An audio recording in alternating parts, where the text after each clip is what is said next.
Hi, everybody, all my female disruptors out there. I want to introduce Kassie Meiler. Hey, Kassie, how are you? Good. How are you? Good, good.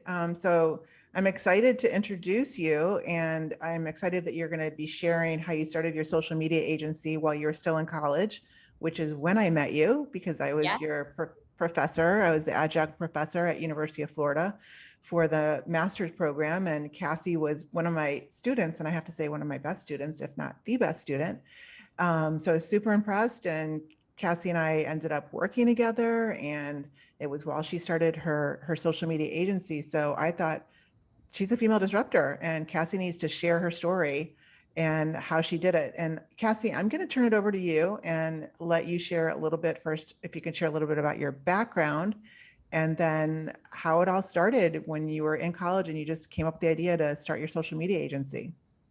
Yeah, definitely. I'll dive right in because my background and kind of how that all got started, they're very weaved together. They definitely go hand in hand. So I got my undergrad from Florida State University. I did a Bachelor of Arts in Theater, and I did two minors, one in education and one in communications. I really always loved communications. I just didn't know where I fit into that puzzle or what I wanted to do with it. So I wasn't so sure when I first started college at 17, but I knew that I always wanted to be involved in media somehow.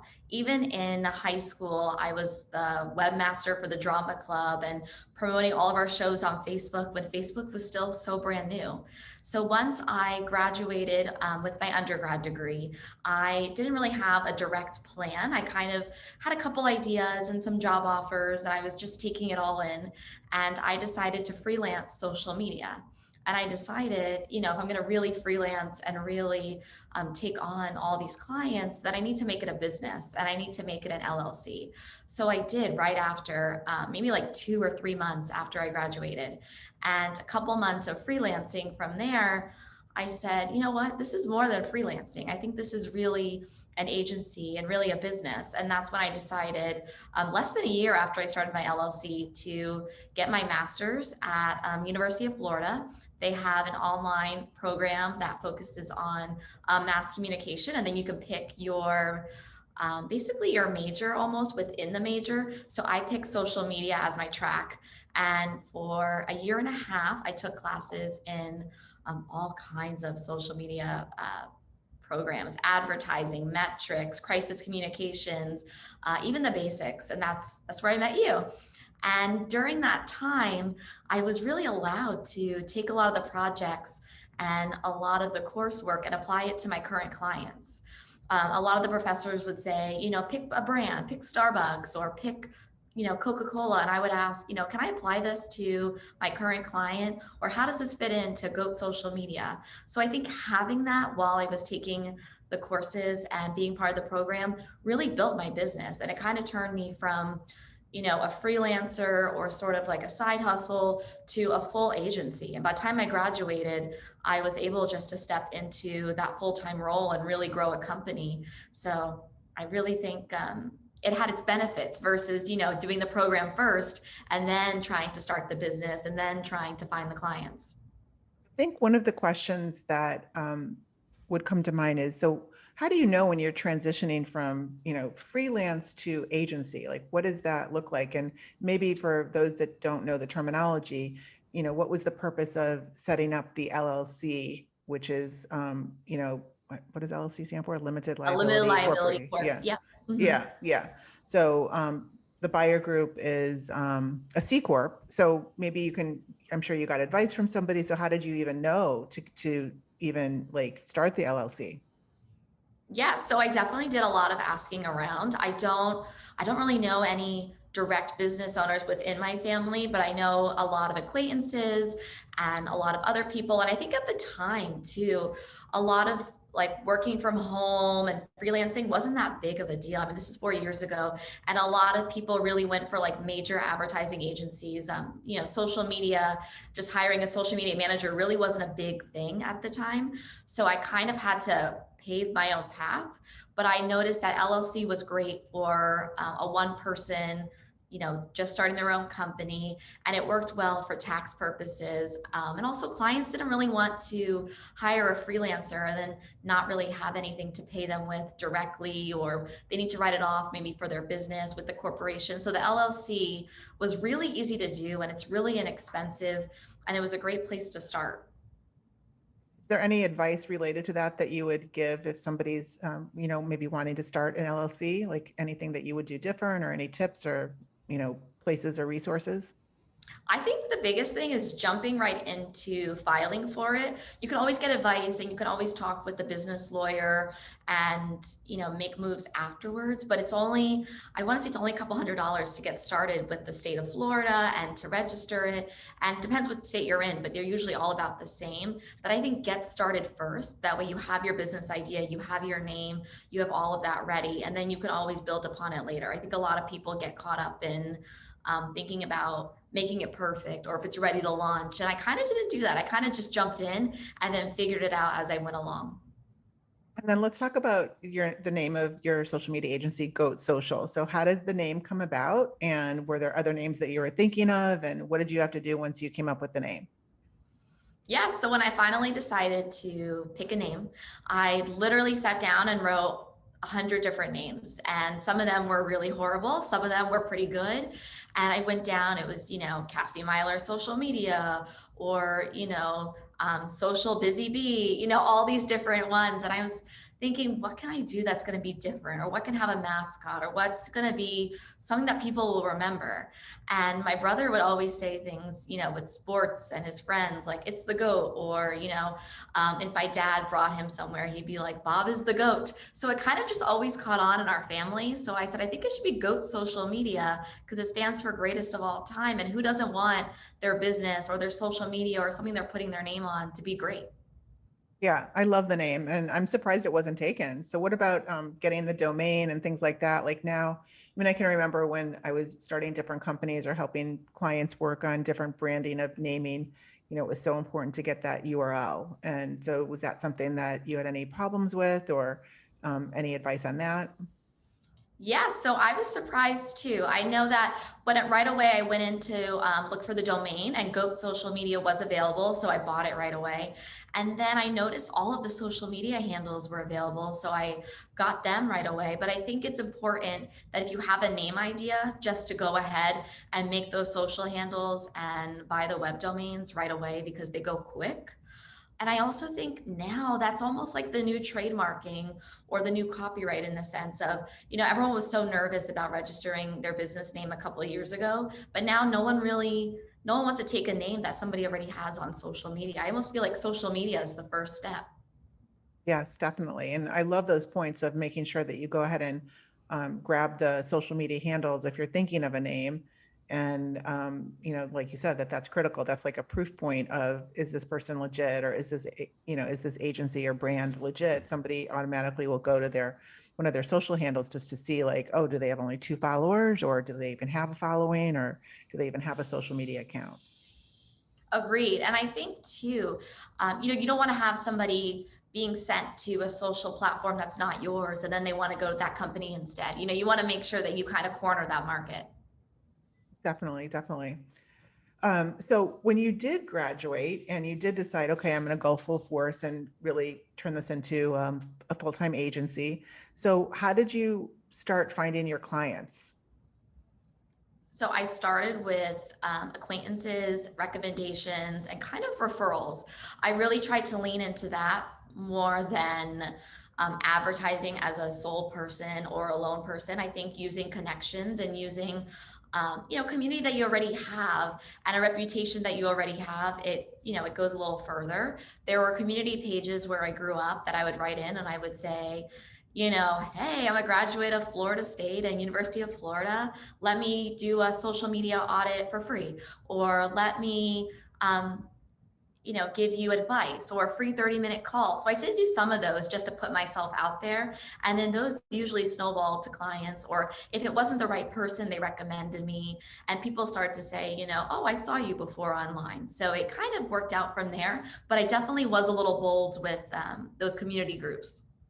Yeah. And that's how we met. We met through, University of Florida, and I saw what great work you did. And I remember you working some of the projects using your actual clients, and it was such great practice, and also adding added value to your clients. I think that that's exciting, and they want to see somebody that is innovative, and looking at all in very creative and applying added value types of touches, which I think that if you are given these projects in school and actually applying them to real life situations, like that's only going to help you. So I think that's a great tip is, you don't have to wait until you're out of school, or if you're working on a certification or something like that.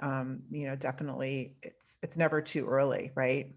Exactly, exactly. And even if it's not fleshed out, or even if it's not, necessarily perfect, I think sometimes, we get caught in the rut of, it has to be perfect or we're not ready yet. But I think starting even earlier than you're ready to kind of gives you that edge.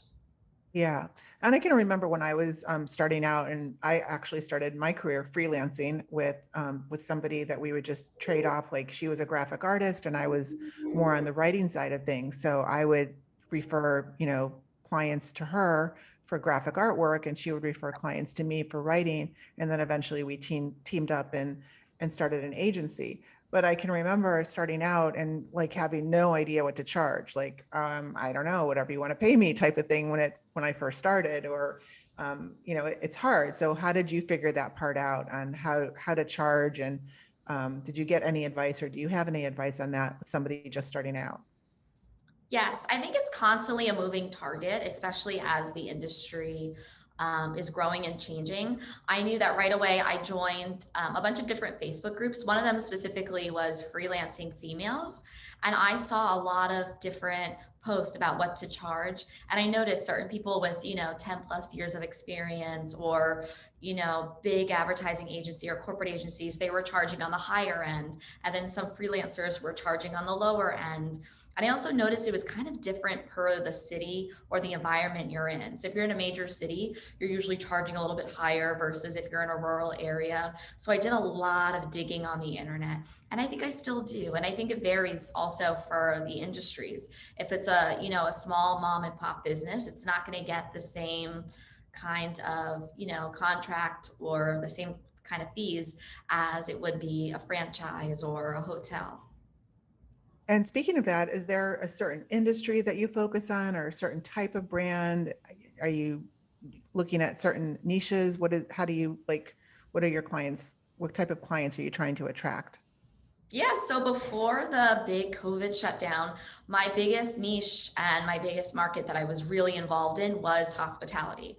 And I enjoyed it so much. Being in South Florida, it was just a natural fit, and I feel like I know it very well. But once the shutdown happened, it kind of taught me that I don't really need to put all my eggs in one basket, especially with hospitality. And as a lot of things are changing. So I like now I've really expanded beyond, and I do e-commerce, B2B, some hospitality industry, some businesses as well. But I like not being cornered into one specific niche. And I've enjoyed learning a lot about different companies and a lot about different people. And I think I've met, a lot of incredible business owners and other marketing managers that I would not have met if I kind of kept myself in a tight bubble. Yeah. And what about your branding? So, we talked about the name Goat Social. So can you give us some examples? I mean, I couldn't, but I would rather you do it. Some examples of your branding touches, and maybe some recommendations when it comes to branding and social media that you apply to your business and that you recommend to your clients. Yeah, definitely. So for my business specifically, I really tried to keep it within my personality and my wheelhouse. So I love the color pink and purple, and I'm very girly. So I really kept Goat social media very girly, but still classy. Like, I still have a lot of black and white touches, but a lot of it's pink, aesthetic, and clean and trendy, and it kind of fits in very well. There's like a new restaurant that opened not too far from me. And someone said the other day, that reminds me of Goat Social. And it's funny because a lot of people are starting to say that because it's kind of that aesthetic of just very girly pink, kind of Elle Woods, but a little bit classier. And I think that's important for a lot of businesses and business owners to kind of brand themselves with what feels comfortable to them. So it's not pushy, or it's easy to also self promote and cross promote, because pretty much everything we do has to do with personal branding now. I mean, everything we put out there, people are looking at. Yes, definitely. When it comes to social media as part of the strategy, visuals and creativity are so important. And, like looking at, like, if somebody's just starting out, for example, paying attention to the logo and how that branding and logo is going to resonate in social, and is it going to pop in the feed? And do you have any tips on that if you're starting your own agency and you're just starting out with your social profiles and your branding, or maybe you're looking at doing a reset or redo on, maybe what your branding looks like? What kind of tips can you give that you see maybe mistakes or things that are being done right when you're doing your audits? Yeah, definitely. I think the biggest one is to get a bunch of opinions, whether it be friends, family. I think opinions are important. I'm going through a rebrand with one of my clients where they had their logo for a while, but they said, everyone reads it wrong, or like no one reads it the way the company name's supposed to be. And I think it's one of those things where you can catch some of those errors or catch some of those things by getting opinions. And then also thinking about colors, of getting every logo in every color. So if you're going to hire a graphic designer or you're going to design your own, think about how it would look all white. How would it look all black? How would it look in full color? And all of those, options. And that will help a lot. I think that will help, narrow down what you end up with. Awesome. So I hear also that you have a summer internship. So what is that all about, and how did you come up with that idea, and how do you operate it? Yeah, so I started the internship 2 years ago when it was, kind of right in the height of the shutdown. I actually had a family friend reach out to me and they said, their daughter is really interested in learning about social media. She's really bummed that, she's doing school online. Her internship got canceled. Can she come learn with you? So I had said, sure. And it ended up being amazing. And she was only had finished her freshman year of undergrad, and kind of, working with her and seeing how that program went, just her and I decided to make it an actual internship the year after, expand it. So I had, I think, over 75 applicants this past year, and I selected two to join me in my downtown office. And they were there 2 days a week in person, and then they worked 1 day a week at home. And then they were still able to do their summer jobs or take summer classes. And they learned so much, and we had such a great time. And I really had them doing a little bit of everything. And I really selected two different interns. One was more great at writing and the copy, and one was great at designing and graphic design. And they both got a chance to work in their wheelhouse, but also to switch and to help each other and get feedback. And I really enjoyed it, that I look forward to doing it again, because I feel like if I had that when I was an undergrad, that direct, feedback and getting to work hands-on, I would have loved it. Any mistakes that you look back and you say, oh, I wish I would have done this, or wish I would have done this different, that you can share? Like, we all learn from our fails, and not every success, is going to be felt as well if you don't have those failures to like have that contrast. Definitely. I try to think of all of, the little mistakes or the little things as, a learning lesson. Otherwise, I think I would go over them over and over in my head. But I think the biggest thing, or one of the first things, was charging too little. I've done that before, where I underestimated a job, or I thought it would be easy or quick, and then I'm pulling my hair out. And it's one of those things where it's going to happen. And I think, it's inevitable sometimes when you do proposals and contracts, and you have to sometimes put your foot down. And I think that's one of the biggest things I learned too, standing up for myself, not just with fees, but with boundaries. I think for a while when I first started, if someone was calling me at 8 o'clock, I'm like, oh, it's a client, it's an emergency, I have to answer. And I started to learn that, their emergency might not really be an emergency. Social media is there and it's going, but it's not, it's not, definitely not heart surgery, or it's not putting out a fire. And it's one of those things where you have to set the boundaries and then everyone's happy. So I think that was the biggest. And then another is really having the right approval. I think for a while I worked with clients who would say, I trust you or go for it. But now I really get the approval for every single thing that goes out there, especially because social media has turned into a very competitive world. And there's a lot of legal implications that probably weren't there a couple of years ago. So I make sure that everything's approved or everything's in writing and everyone's happy.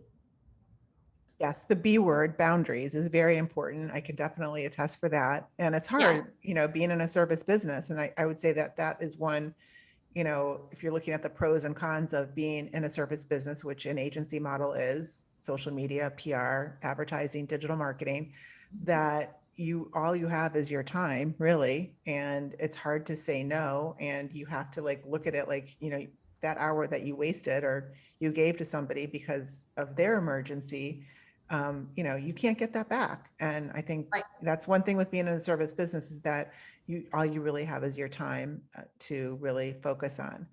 And then my other thing that I thought of when you were talking about boundaries is that, that emergency call that you get at 8 o'clock at night and maybe the client is on Pacific time and, it's 5 for them, whatever.